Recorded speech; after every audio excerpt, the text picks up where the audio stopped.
ഇതാണ് സമർഗദത്ത സിയോബ് മാർക്കറ്റ്. ഉപ്പ് തൊട്ട് കർപ്പൂരം വരെ ഇവിടെ സ്റ്റുഡൻസും ഇവിടെ നിൽക്കുന്ന എല്ലാവരും ഏറ്റവും കൂടുതൽ ബഡ്ജറ്റ് ഫ്രണ്ട്ലി ആയിട്ട് സാധനങ്ങൾ പർച്ചേസ് ചെയ്യുന്ന ഇവിടുന്ന്. ചിക്കന്, മട്ടന്, ഫിഷ്, ബീഫ്, കുക്ക് ചെയ്തത്, കുക്ക് ചെയ്യാത്തത്, ഫ്രൈ ചെയ്ത്, ഫ്രൈ ചെയ്യാത്ത, അങ്ങനെ എല്ലാ സാധനങ്ങളും ഇവിടെ ഉണ്ട്. അതുപോലെ വെജിറ്റബിൾസിനും ഫ്രൂട്ട്സിനും സെപ്പറേറ്റ് സെക്ഷൻ ആണ്. നല്ലപോലെ ബാർഗൈൻ ചെയ്യാൻ അറിയെങ്കിൽ നല്ല രീതിയിൽ സാധനം മേടിക്കാൻ പറ്റും. ഇവിടുത്തെ കച്ചവടക്കാർ പറയും ഇന്ത്യക്കാരെ ഇവിടെ ഏറ്റവും കൂടുതൽ ബാർഗൈൻ ചെയ്യുന്നു. 40 പറഞ്ഞ സാധനം 25 മേടിക്കാൻ ഇന്ത്യക്കാർക്ക് മാത്രമേ പറ്റൂ എന്ന് പറയും. ഈ കാണുന്നത് ഫ്രഷ് ജ്യൂസ് ആണ്. റുമാബയാണ് കൂടുതൽ കാണാറുള്ളത്. അവർ പിഴിഞ്ഞിട്ട് ഒരു ഇൻഗ്രീഡിയൻസും ഇല്ലാതെ ഡയറക്റ്റ് റോ ജ്യൂസ് ആയിട്ട് നമുക്ക് തരും. ഇത് നല്ല ഹെൽത്തിയാണ്, പൈസയും കുറവാണ്. പിന്നെ നമുക്ക് ഇവിടെ നിന്ന് നോക്കിക്കഴിഞ്ഞാൽ രജിസ്ഥാൻ സ്ക്വയറിന്റെ ബാക്ക് സൈഡ് കാണാൻ പറ്റും. ഈ കാണുന്നത് എന്തോ ഉസ്ബെക്കിന്റെ ഹാൻഡിക്രാഫ്റ്റുകളൊക്കെയാണ്. അത് ഞാൻ കുറച്ചുകൂടി മുമ്പോട്ട് പോയാൽ ഒരു ഏരിയ മൊത്തം നട്ട്സ് ആൻഡ് ഡ്രൈ ഫ്രൂട്ട്സ് ആണ്. അതുപോലെ നമ്മുടെ നാട് കമ്പയർ ചെയ്യുമ്പോൾ നമുക്ക് അഫോർഡബിൾ ആയിട്ട് ഇവിടെ നിന്ന് മേടിക്കാൻ പറ്റിയ ഏറ്റവും നല്ല സാധനം നട്ട്സും ഡ്രൈ ഫ്രൂട്ട്സും ആണ്. അത് നല്ല ക്വാളിറ്റി സാധനം തന്നെ ഇവിടുന്ന് കിട്ടും. നാട്ടിൽ പോകുന്ന ആൾക്കാർക്ക് ഇത് മേടിച്ചുകൊണ്ടുവന്നതാണ് ഏറ്റവും നല്ലത്. അവിടെ കണ്ട വേറൊരു സാധനമാണ് പോർച്ചുഗീസ് ഗൊറില്ലകളുടെ പോർച്ച കത്തി മുതൽ എസ് മോഡൽ മലപ്പുറം കത്തി വരെയുള്ള നല്ല സിൽവറിലും അതുപോലെ മൃഗങ്ങളുടെ എല്ല് കൊണ്ട് കൊമ്പുകൊണ്ട് ഉണ്ടാക്കിയ കത്തികൾ. ഇത് നമുക്ക് സർട്ടിഫൈ ചെയ്ത് തരും. നമുക്ക് നാട്ടിൽ കൊണ്ടുപോവുകയും ചെയ്യാം. പക്ഷേ ഷോക്കേസിൽ വെക്കാൻ മാത്രമേ പറ്റൂട്ടാ. പിന്നെ ഇതാണ് ഉസ്ബെക്കിസ്ഥാൻ നോന്. ഇവിടെ വന്ന് എവിടെ നോക്കിയാലും കാണുന്ന ഒരു സാധനമാണിത്. അവർ ഏറ്റവും കൂടുതൽ കഴിക്കുന്ന സാധനം ഇത് തന്നെയാണ്. കുറച്ചുകൂടി ഉള്ളോട്ട് കിടന്നപ്പോൾ അവിടെ ചെറിയ ചെറിയ സ്റ്റാളുകളും ഫാൻസി ഐറ്റംസും പിന്നെ ആക്സസറീസ് ഒക്കെ വെക്കുന്ന ഷോപ്പുകളും കാണാം. അത് മാത്രമല്ല 2 അടിക്കണം തോന്നിയാൽ അതും ഇവിടെ തന്നെ സെറ്റ് ചെയ്യാം. നമ്മൾ പിന്നെ അടിക്കാത്തതുകൊണ്ട് അത് വേണ്ടെന്ന് വെച്ചു.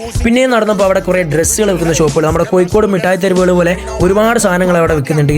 ടോയ്സും ഓർണമെന്റ്സും അതുപോലെ ഡെയിലി യൂസിന് പറ്റിയ ഡ്രസ്സുകളൊക്കെ ചീപ്പറായിട്ട് ഇവിടെ മേടിക്കാൻ പറ്റും. പക്ഷെ ഒരു പ്രശ്നം എന്ന് വെച്ച് കഴിഞ്ഞാൽ ഇവിടെ ഡ്രസ്സുകളൊന്നും നമ്മുടെ സ്റ്റൈലിന് പറ്റിയതല്ല. എല്ലാം ഒരു ഉസ്ബെക് ടച്ച് അടിക്കുന്ന സാധനങ്ങളാണ്. എന്തായാലും ഇവിടെ വരെ വന്ന സ്ഥിതിക്ക് ഞങ്ങൾ കുറച്ച് ഫ്രൈഡ് ചിക്കനും പച്ചക്കറിയും ഫ്രൂട്ട്സ് ഒക്കെ അങ്ങോട്ട് മേടിച്ചു. ഒരു 1.5 ലക്ഷം സോമറിൽ പൊട്ടിച്ചു.